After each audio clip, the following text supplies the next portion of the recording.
সিদ্ধান্ত লৈছোঁ যে বাইকৰ আৰোহীক টু হুইলাৰত এক্সেপ্ট হেলমেট আন কোনো কথাত ফাইন কৰিব নোৱাৰিব।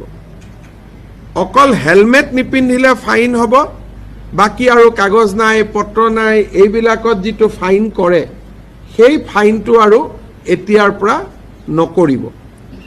যদি কাৰোবাৰ কাগজ নাই তেতিয়া তেওঁলোকক নটিচ দিব, তেওঁলোকে কাগজ ঠিক কৰিব, কিন্তু ফাইন নলয় গভৰ্ণমেণ্টে। তাৰ এটা SOP ট্ৰান্সপৰ্ট ডিপাৰ্টমেণ্টে ৰিলিজ কৰিব।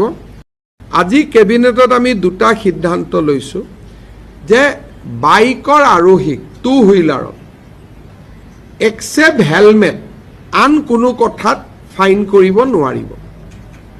অকল হেলমেট নিপিন্ধিলে ফাইন হ'ব, বাকী আৰু কাগজ নাই পত্ৰ নাই এইবিলাকত যিটো ফাইন কৰে সেই ফাইনটো আৰু এতিয়াৰ পৰা